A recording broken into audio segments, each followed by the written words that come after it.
I want to hop right into what we're going to talk about. See, life is full of twists and turns in life, and we have this misconception when serving God that everything must go perfectly.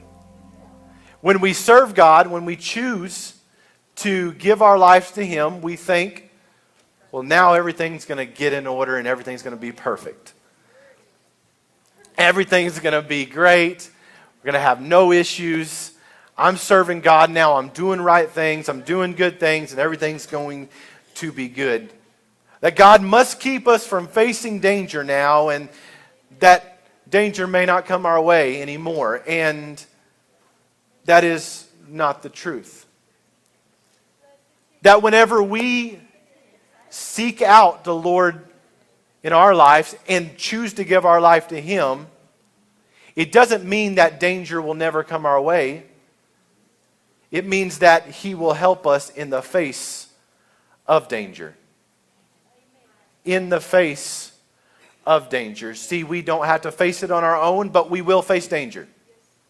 We will face evil things in this world. We will come against evil things in this world, and we will have choices to make. See, there's danger at work. There's danger in our bodies. There's danger in our country. You can look around, and there's all kinds of danger in our country. You know, you can't hardly go anywhere without thinking about something. You know, there's danger everywhere. Danger when we drive our cars. Danger in our homes. Danger anywhere you go, there is danger. Now, I do agree that God can and does protect us from danger. It doesn't mean we won't face it. It doesn't mean we won't face evil. That our lives, at some point, and many points throughout our lives, we will face some danger, we will face some evil. It's the world we live in. Ever since the fall of man, evil has entered the world, and now we have to suffer through that and rely on God to help us through. But I want to speak on this topic this morning. Don't spare the din, don't spare the furnace. Don't spare the din, don't spare the furnace. See, there's a Psalm of David that we quote a lot in the church. Psalm 23, verses 1 through 6. The Lord is my shepherd, I shall not want. He makes me lie down in green pastures. He leads me beside still waters. He restores my soul. He leads me in paths of righteousness for His name's sake. In verse 4, even though I walk through the valley of the shadow of death, I will fear no evil, for you are with me. Your rod and your staff, they comfort me. I want you to remember that part.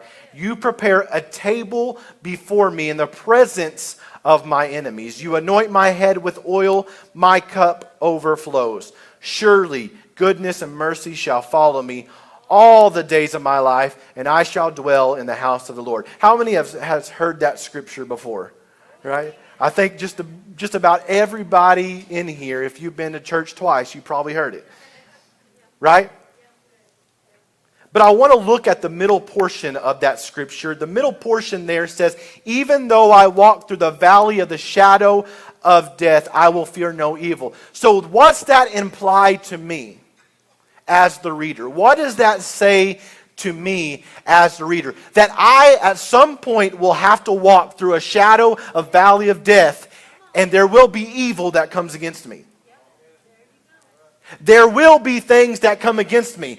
See, becoming a Christian doesn't mean that evil things won't come against you. Actually, it's a lot of times the opposite. How many knows that whenever you are selling out for God, that's when things hit? That's when you get punched. You get sucker punched sometimes, and you just get there and you just don't know what's hitting you from time to time. And it feels like you don't get a break sometimes. Sometimes that's the way of being a Christian. And then sometimes being a Christian, you're like, man, this is a good season. And then honestly, in our flesh a little bit, we're like, this is a really good season. What's coming? You know, what's next? Like something's bound to happen at this point. It's been too good here recently. It's been too good the last month. Something's got to break, right? Something's got to change. But that implies to me that at some points in our life, we will walk through shadows of valleys of death, and we will face evil. But the beauty of it is we do not have to fear it because he is with us. His rod and his staff, they will comfort me.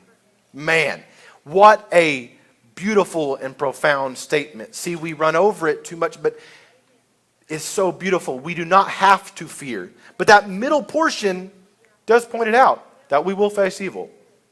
I may face things in life, but I don't have to fear it. Don't spare the din. Don't spare the furnace. You're going to hear that a lot throughout the message.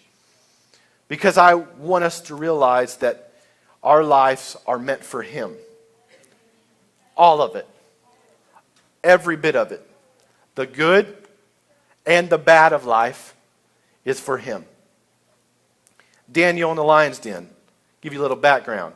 King Darius set over 120 people over the kingdom, and over those were 3 officials, and one was Daniel. Daniel was David. It was not David. That'd be crazy. But Daniel was doing great things and set himself apart. How many knows that sometimes in life when you set yourself apart, people will get jealous? People get envious of you. And it happens in our work. It happens in our schools for students. It happens in sports. But it also even happens in the church.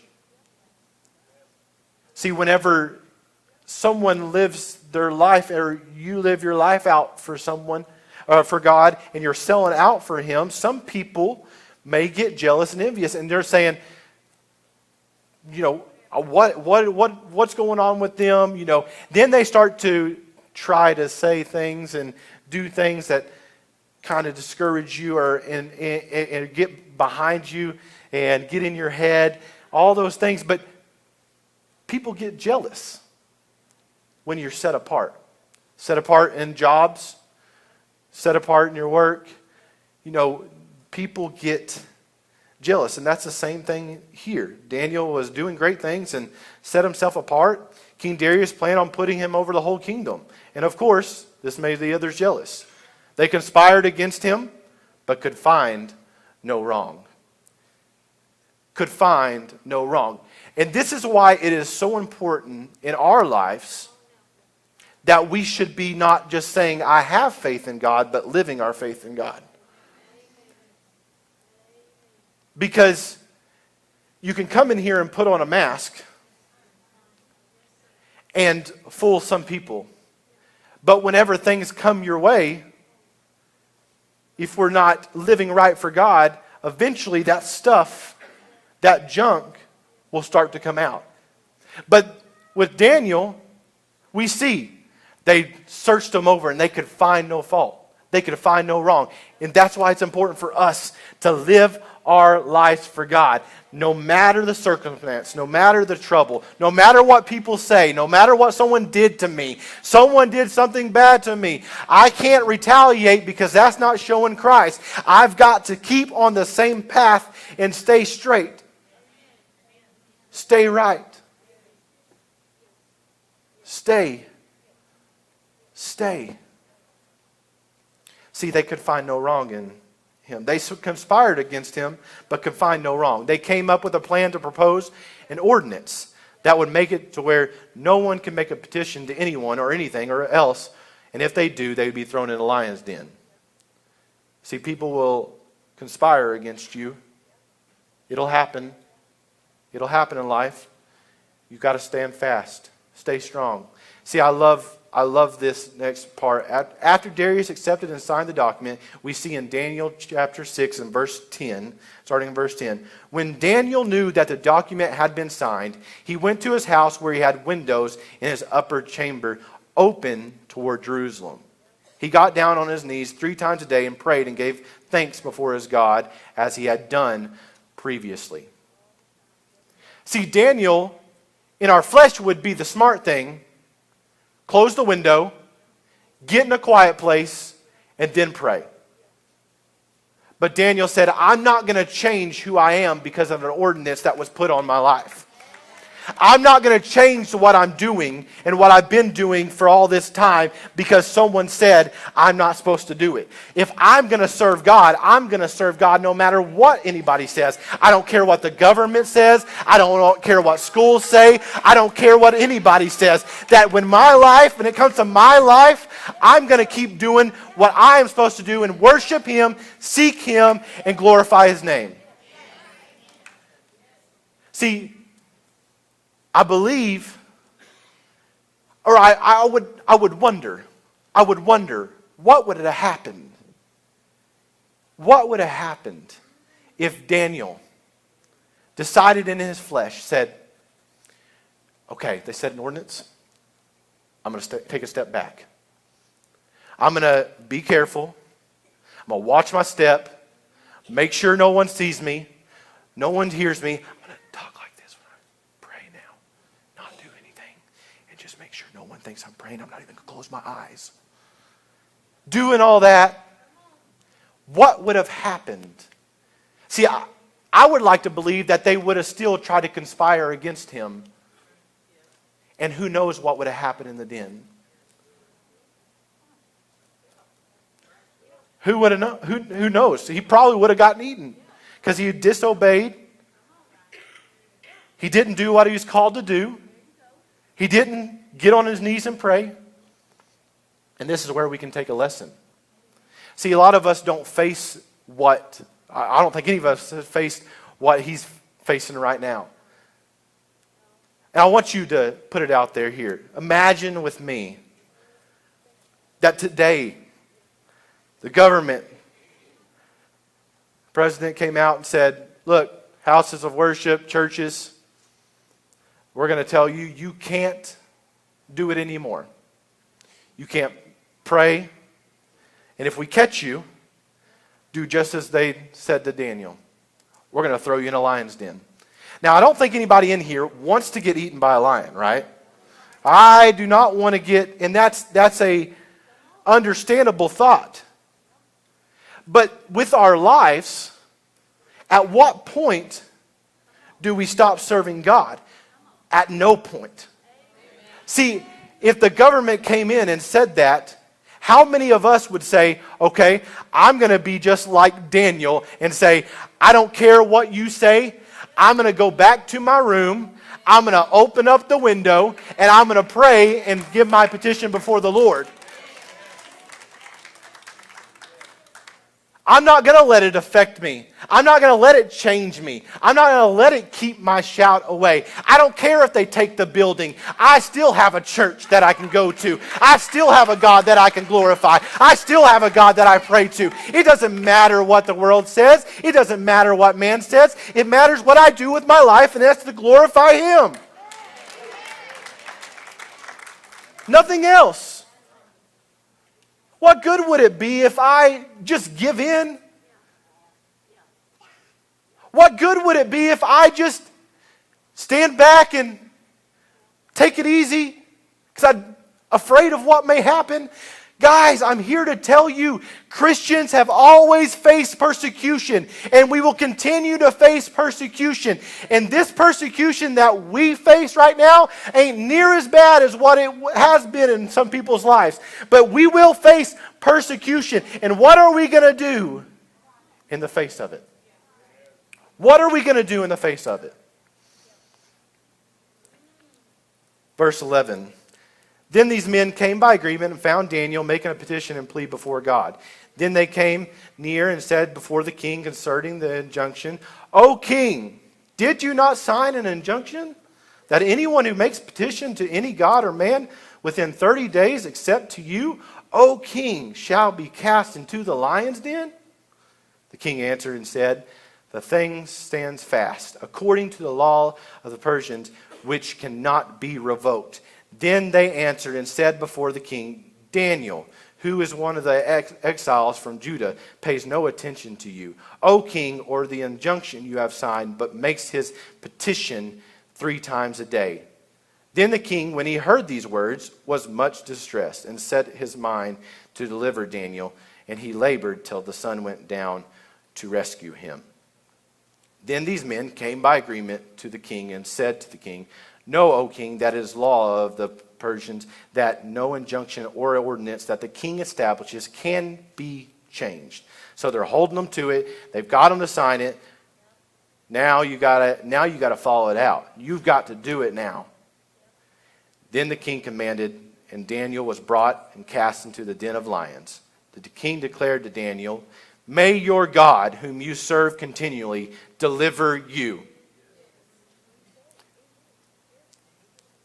And a stone was brought and laid on the mouth of the den, and the king sealed it with his own signet and with the signet of his lords, that nothing might be changed concerning Daniel. Then the king went to his palace and spent the night fasting. No diversions were brought to him, and sleep fled from him.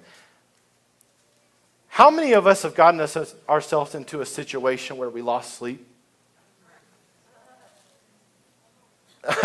Yeah, I saw a hand raised way up high. You've done something, you've committed yourself to something, and now you feel like you got to follow through with it, even though at this point you're like, man, this don't really line up. This isn't really lining up. Be careful what you promise. Be careful what you sign. Then the king, go to 19. Then at break of day, the king arose and went haste to the den of lions. As he came near to the den where Daniel was, he cried out in a tone of anguish. The king declared to Daniel, "O Daniel, servant of the living God, has your God, whom you serve continually, been able to deliver you from the lions?" Then Daniel said to the king, "O king, live forever. My God sent his angel and shut the lions' mouths, and they have not harmed me, because I was found blameless before him, and also before you. O king, I have done no harm." Then the king was exceedingly glad, and commanded that Daniel be taken up out of the den. So Daniel was taken up out of the den, and no kind of harm was found on him, because he had trusted in his God. And we later see that the other men weren't so lucky. And it wasn't like it was a waiting period to see how hungry they could get. They threw them in, and they were devoured. They were devoured.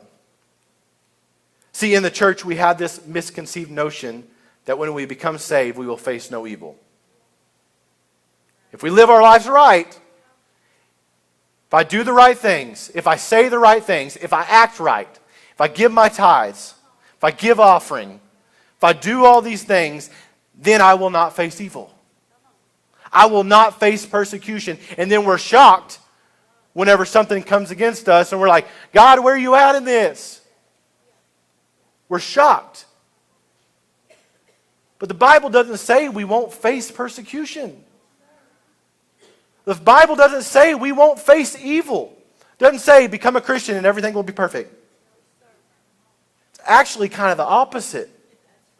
How many knows whenever they gave their life to the Lord and they fully sold out, that's when things kind of got tough at times. Like things started to creep up. Old lusts that you had gotten rid of before becoming a Christian start to come up. People start to come at you. You know, there's all different scenarios. Maybe your health gets hit. Maybe all kinds of stuff gets hit. Sometimes living for God is tough. Evil comes against you. It's the truth. Whenever we are living for God, it doesn't mean that evil won't come at us. See, Satan wants us. He doesn't really want us. He just wants to destroy us. He wants to kill us. He wants to take us out. And he knows that he's suffering, so he wants us to suffer with him. See, and don't let the temporary suffering of being a Christian here on earth rob you of eternity in heaven and make you disobey what God has called us to do. Don't spare the den. Don't spare the furnace. See, whenever we sell out for Christ, whenever we give our life to him, it means all of us. It means every bit of us. It means that we are saying, God, I don't care what you do with my life. I don't care what you have to use in me, God, but if it brings you glory, don't spare it. If I have to go through this pain and it blesses someone and brings you glory, don't spare it. If I have to struggle through this, don't spare it if it brings your name glory. See, we just think, live our life right. We'll face no evil. Or we often do this, we judge people as well. We judge people like this and say, man, they're really going through it. They must have done something bad. They must have done something against God because they are going through it. Or maybe we think that with our life. We're like, man, I think I'm living a good life, but everything's going bad. And what sin am I in that I don't know about for this to be on me? It's not always sin that causes bad things. Sometimes bad things happen so God can be shown glory. Stop looking at people and saying, man, they must be going through something.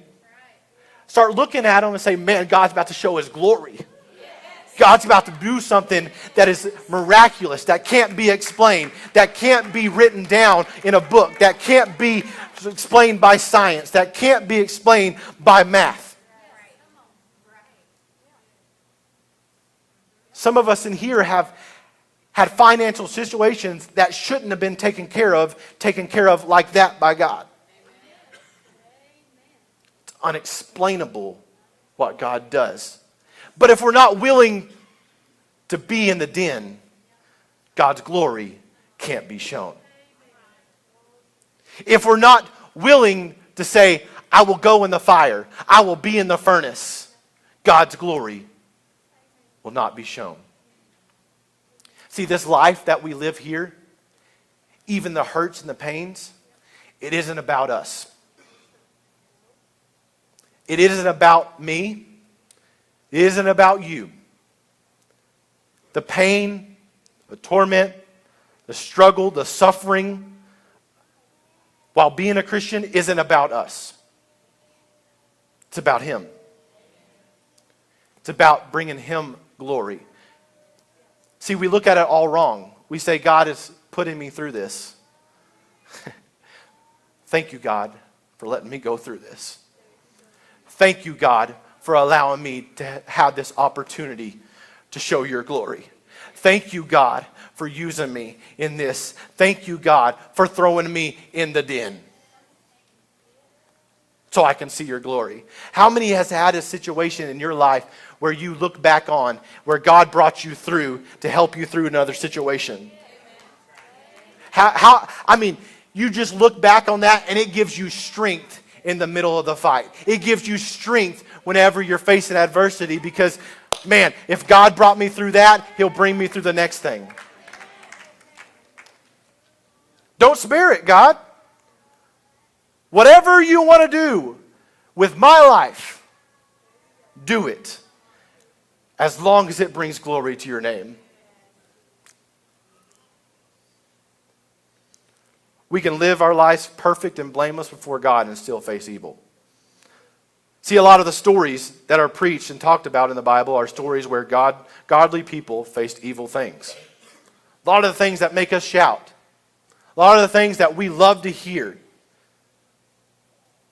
They faced persecution. They faced evil. See, Daniel in the lion's den that we just talked about faced evil. Shadrach, Meshach, and Abednego. See, bow down to this idol that I've created. Bow down. No, not doing it. And they are thrown in the furnace. See, God didn't spare the lion's den. He didn't spare the furnace. He spared Daniel. He spared Shadrach, Meshach, and Abednego. And He didn't just spare them to save their life, but to glorify Him. He spared them to glorify Him. See, what if this wouldn't have happened? What if they would have decided they want to do their own thing? These stories don't happen. Think about the countless messages, the countless times that this has been preached in pulpits, on street corners, in homes, that has brought salvation to this earth. That brought the saving grace of Jesus into someone's life. Now think about your life. Don't spare me the hurt and the pain so that your name can get glory. See, I want my life to be a picture of not just perfect Jonathan. I don't want people to look at me and say, man, everything goes good for him, great for him all the time, because that doesn't really speak. That doesn't really speak. I want people to see a real Jonathan. A Jonathan that has faced adversity, that has gone through things, that my life can be shown to glorify him. And that's what we must all do. Saying, God, I may have to face this, but you're going to get the glory. You're going to get the honor. You got to choose that Satan ain't going to get joy out of it. Stop moping in the pit, in the den, and start praising God for the opportunity. See, Job, man, he had a rough time.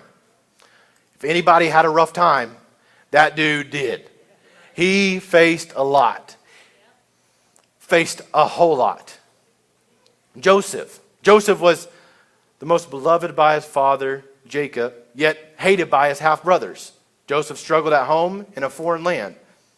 At home, Joseph's brothers loathed him, and because of the dreams he told them about, he had dreams about his brothers bowing down to him, and their father saw it as God's prophecy for the family.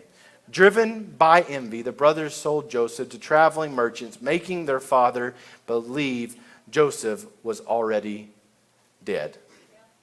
See, this is the part where Pastor Steve would take off his glasses, set them down, kind of look at you here. You will face persecution.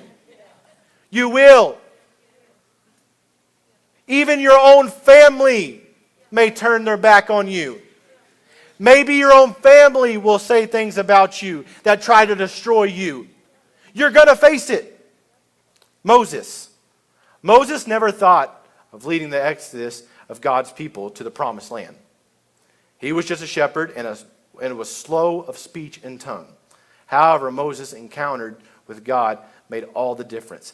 See, I can kind of somewhat relate to Moses in this because my family always gives me a hard time. Everyone gives me a hard time. Whenever I tell a story, it takes me a little bit to get out. It takes me a little bit to get out. And I remember growing up, and Mallory and Stephanie would be like, all right, get it out now, come on. And then I'd forget what I was talking about, and there we went. So I can kind of relate. I get it. Facing plagues, the Pharaoh's army, and stubborn people, we don't know any of those. Moses had all sorts of struggles that would have made any leader give up. Far worse were the internal battles that Moses had, and all they had endured since leaving Egypt. Moses doubted whether God would save his people. Despite his struggles, Moses persevered and believed in God, as he shared in this verse, Exodus 14, verses 13 through 15. Don't be afraid. Just stand still and watch the Lord rescue you today. The Egyptians you see today will never be seen again. The Lord himself will fight for you. You need only to be still. You need only to be still. See, the issue is whenever we face something, we think, I've got to fix it. I've got to make it right. I've got to figure it out. And sometimes God does use you to figure it out. But sometimes God just needs us to stay still. Stop talking so much and let God be God. Let God provide. Let God do. If there's anybody that's going to do it, it's God. And oftentimes, whenever we think we did it, it's actually God that did it. Oh, we made it through. I did it. No, you didn't. God didn't write that check. Or you didn't write that check. God did. God didn't sit on the side while you got that healing. God did it. You didn't do it. Paul, known as the greatest missionary. Paul serves as another inspiring Bible character who persevered through struggle, yet continued to praise God. However, unlike many other Bible characters who lamented their struggles, Paul gladly boasted when he was suffering. Paul spoke of the thorn of suffering, but he knew it was part of glorifying God. 2 Corinthians 12:9. But he said to me, my grace is sufficient for you, for my power is made perfect in weakness. This is a verse I absolutely love because I know Jonathan has a lot of weaknesses. I have a lot of things that I do not do right. I have a lot of things that I need help with. See, y'all aren't shouting at this. I guess I'm the only one in here that has weaknesses. See, I know that I have weaknesses. I know that I have things that I'm not good at. I need help in. I need guidance in. I need a hand to hold. But it's so beautiful because His power is made perfect in weaknesses. What greater opportunity for God's power, God's glory to be shown than in my weaknesses. See, don't take your weaknesses as a crutch. Take your weaknesses as an opportunity. Your weaknesses are an opportunity for God to show Himself to your community. God's not going to just let you sit there in your weaknesses. See, it wasn't by accident that you have your weaknesses either. It wasn't by accident. He made us all individually the way He needed us. He made us in His image, but as us. He said, I needed Glenda here. I needed Grayson. I needed Abigail. I needed Frank. All these different people, different personalities, different weaknesses. In different ways for God's glory to be shown. For His power to be made evident. See, whenever God does it, and you know He does it, it's just different. It's just different. Whenever I do it, yeah, great, I did it.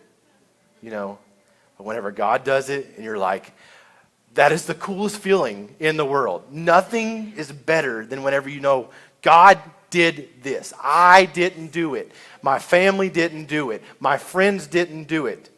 Even my church didn't do it. God did it. Whenever God does it, it's different. It's different.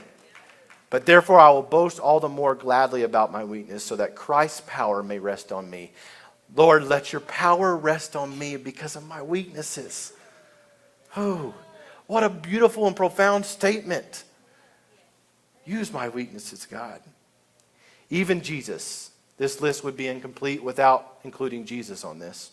No suffering comes close to the experiences Jesus had from the Mount of Olives to His crucifixion on Calvary. Jesus could have chosen another path, but He obediently followed God, the Father's plans for the salvation of everyone. Luke 22 and verse 42. Father, if you are willing, take this cup from me, yet not my will, but yours be done. I want to tell you, it's okay to not want to go through struggles. It's okay to have moments where you're like, I'm tired, wore out, I'm done going through this. But sometimes God wants us to get to the point where we're done trying to do this and let Him provide. See, God's a God that wants to provide. God's a God that wants to give. See, He's not a God that just wants to take. He takes our life so that He can give more abundantly. Like, it's just that's just the way God is. But Even Jesus was like, I don't want to go through this. This is going to be tough. Taking all this pain, all this torment, not just physical, but spiritual. But Jesus experienced anguish in his body and spirit. It took all his strength to carry the cross and suffer on behalf of the sins of humanity. Jesus sacrificed to show how much he loves us.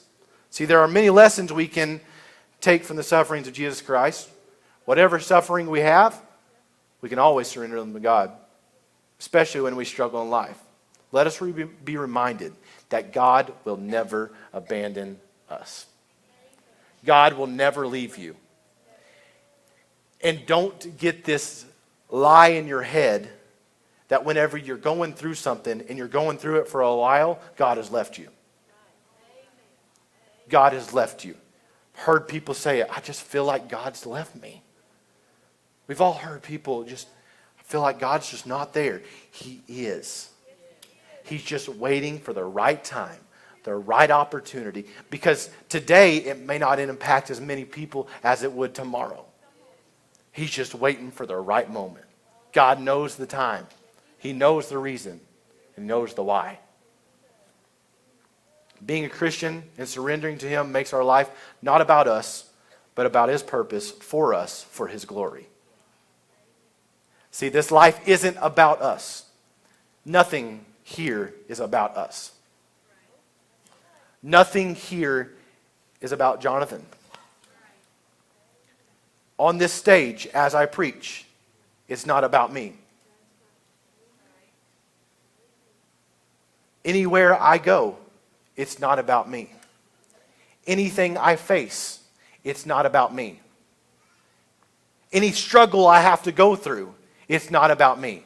See, we say, man, I'm just going through it. I'm struggling. I'm hurting, and we are. But maybe it's not about you. Maybe there is a great reason why you are going through this. Just maybe. It's not about us. God didn't spare the lion's den, and God didn't spare the furnace. He spared Daniel so his glory could be shown. He spared Shadrach, Meshach, and Abednego so his glory could be shown. Being a Christian at times is saying, God, don't spare it. Don't spare it. Don't spare the den. Don't spare the furnace. Don't spare the financial trouble. Don't spare the talk behind my back. Don't spare the sickness. Don't spare the lies. Don't spare the hurt. God, if you can use it, don't spare it. God, if your glory can be shown through it, don't spare it. Let me go through it. He did not spare the den. Daniel still had to sit there all night with lions. No way out. You may have to sit there in the struggle, in the pain, in the torment all night for God's glory to be shown. See, are we that desperate of Christians? Are we that sold out? Are we that in? See, whenever we say we're sports teams, they say I'm all in. I'm all in, coach. But you can really recognize when someone's not all in. If someone isn't all in, if a middle linebacker is not all in, it'll hurt the whole defense. If you're not all in, it could hurt people around you. If you're not all in, God won't get the glory. See, you can go through the pain and the struggle and get mad at God, turn your back on him, and say, God, you weren't in all this at all, and I'm done. See, I remember I was to a point, this is probably about 8 years ago or so, and I was faced with something that I never thought I'd be faced with, and it was a struggle. And I went for months and months trying to work through this. And I came to church, listened to Pastor Steve's messages, went home. Did this for months. Felt like I never felt God. Here I am, pastor's son. Dad knew I was going through stuff, but didn't know that to that extent. Put on a face, come here, smile, go home. Put on a face, come here. I believe there's some people in here that do that. But I remember it was at the end of the year, and we were about to start the fast. And I was to the point. I was done. I said, God, if you don't do something, I'm done. I'm done. I said, you got to do something. You got to make it happen. And so, like any time you say, God, you got to do something, I remember it audibly. He said, why don't you? He said, pick up my word and see what happens. And if you know me, I've never been a very big reader. Right now I'm going through college and I'm doing a literature class. And I do not like it. Do not enjoy it whatsoever. And I remember I was like, okay, I heard you. I'm going to do it. But if nothing happens, I'm done. So I committed. Said I'm going to go through the fast. I'm a candy eater, so fasted some candy and some soda and fast food. Stuff don't matter. Stuff don't matter. I just needed some reminders, right? Needed some reminders whenever that sweet started to come back. I need to get in my word. So I committed. I was like, okay, I'm going to read a few verses every day. Okay. Then it just went to a chapter. And before I knew it, Miss Laura, I'm telling on myself. Whenever I worked at the Simpson Renter, anytime I had a little bit of free time, I couldn't help but bring out my Bible.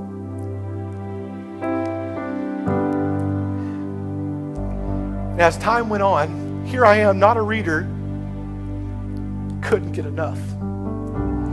Throughout the fast, I kept on reading more and more. God started giving me more and more just desire for the word. I was going down the road, listening to it. I was getting it out. Whenever I was eating, I would go into restaurants and bring it there. Try not to get chips and salsa on it because the Mexican is all they eat. Reading. And I tell you, in a month's time, this guy that doesn't like to read through the full Bible for the first time in his life.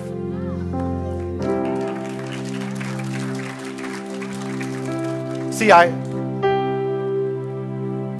was in the den. I was in the furnace and I needed something. And I said, God, do something. He said, you do it. Read my word. See how many times have we gone to God and said, God, you got to do something. But we're still sitting in the same spot. We're still sitting there, just living our lives, moping around. Because I was moping. Life was awful. Didn't want to be around family. Didn't want to be around the church. Didn't want to be around anybody. I was just in and out and ready to go. But God, see, He didn't spare me the struggle. He didn't spare me what I went through. But He let His glory be shown. Because I'm a firm believer, if it wasn't for me going through that and me having to make a decision, I would not be where I am today. And I don't claim to be great, but boy, am I a lot better than what I was before.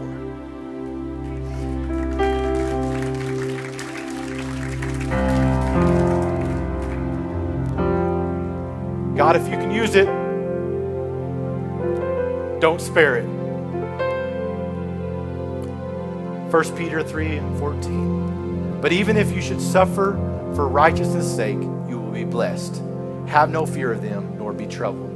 1 Peter 5:10. And after you have suffered a little while, the God of all grace, who has called you to his eternal glory in Christ, will himself restore, confirm, strengthen, and establish you. Sound familiar in your life? You can look back on your life if you want to and see where God, through the struggle, through the suffering, through the pain, confirmed himself and strengthened yourself and established you in the kingdom of God. 2 Corinthians 4:17-18. For this light momentary affliction is preparing for us an eternal weight of glory beyond all comparison. That just sounds so amazing. That sounds so beautiful, so peaceful, but an eternal weight of glory. As we look not to the things that are seen, but to the things that are unseen. For the things that are seen are transient, but the things that are unseen are eternal. 2 Timothy 4:18. The Lord will rescue me from every evil deed and bring me safely into his heavenly kingdom. To him be the glory forever and ever. Amen. See, I know I talked about going through hard times and the struggle this morning. But our hope is not getting out of the struggle. Our hope is the one who rescues us from the trouble, from the evil. See, we got to get out of this mindset that because we are Christian, we won't face things. And if you have been led that way by us as pastors, as leaders, see, it's not just a beautiful life all the time. It's not just a perfect life all the time. You will face persecution. You will face things that you didn't think you were going to face. There will be things that you can't imagine. Man, if I could, how many said that? Like, man, if I could go back to just 6 months ago. If I could just go back. But I want to encourage you this morning that when we face struggles, it's not just about the struggle. It's not just about us. But it's just that opportunity for God to show himself. See, I hope to relate with Paul and count it blessings whenever I'm going through suffering, because it's just an opportunity for God to show himself to the people around me and to me. See, it's different when it happens at your house. It's different when it happens to you. See, you can hear testimony, you can hear it and say, I want it. I want something like that to happen. And when it does happen to you, it's just a little different. And you can look back and see where God has brought you through. So I question here this morning, and you could say it's somewhat of an altar call portion, is if there's anybody in here that says, I want that. That it doesn't matter what I have to face. It doesn't matter what I have to go through. God, if you get glory for it, then don't spare it. I just wonder if I have a few people in here that would say, God, doesn't matter. I'll go through it for you. doesn't measure up to what Jesus did on the cross for me, but I'll do it for you. I won't do it because now I get a cool testimony. Do it because your glory can be shown.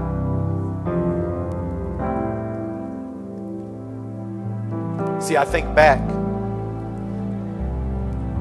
and it's hard to think about this way, but whenever we lost our baby girl, in the moment it hurt, it was tough. But I look back and see where God has, where that verse talks about strengthened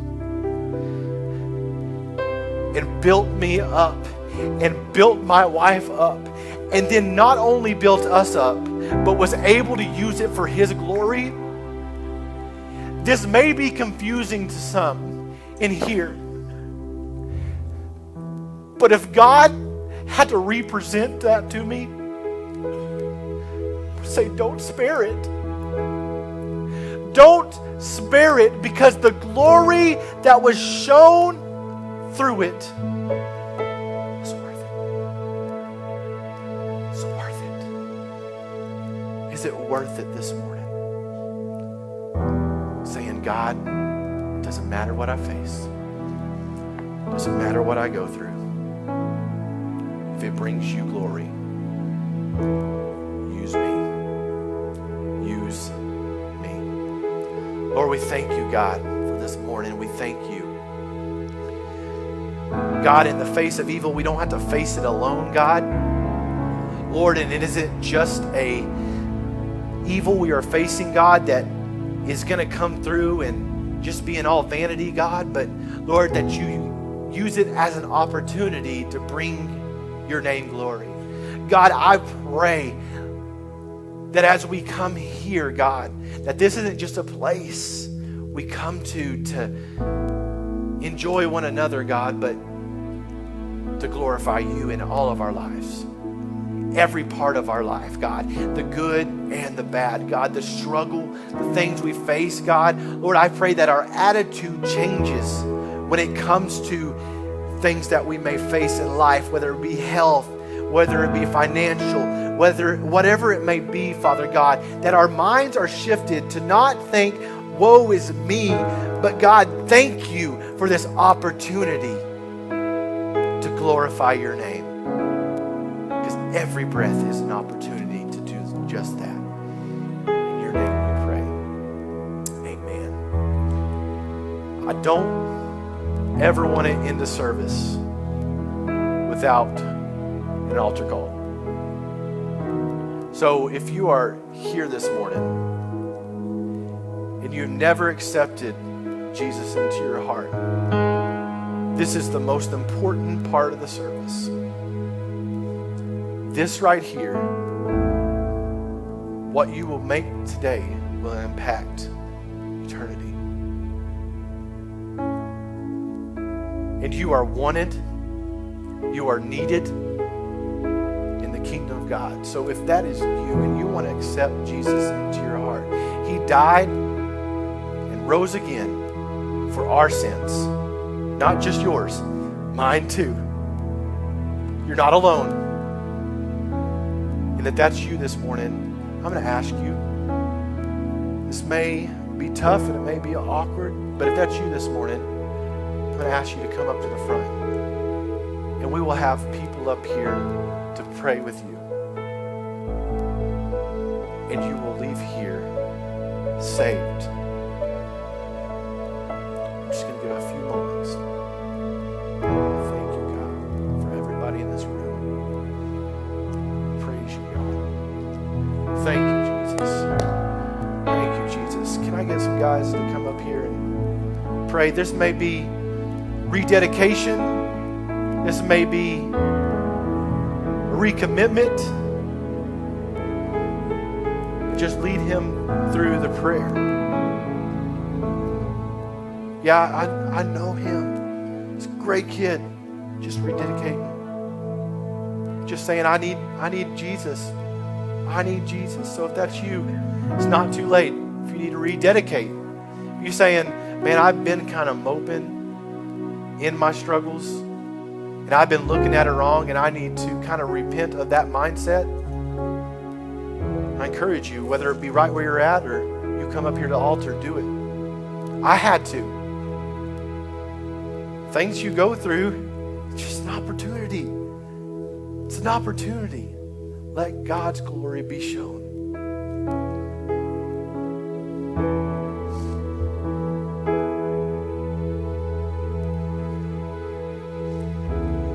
Awesome. I'm going to encourage y'all. Pastor Jane, this service, if Jaden can just keep playing, I'm gonna do something different this morning. Pastor Jane may have a few things to say, but I'm not going to dismiss. But if you need to go, you can. But these altars are open. This is a place of healing. This is a place of restoration. And I will stay here as long as we need. But these altars are open for anybody and everybody.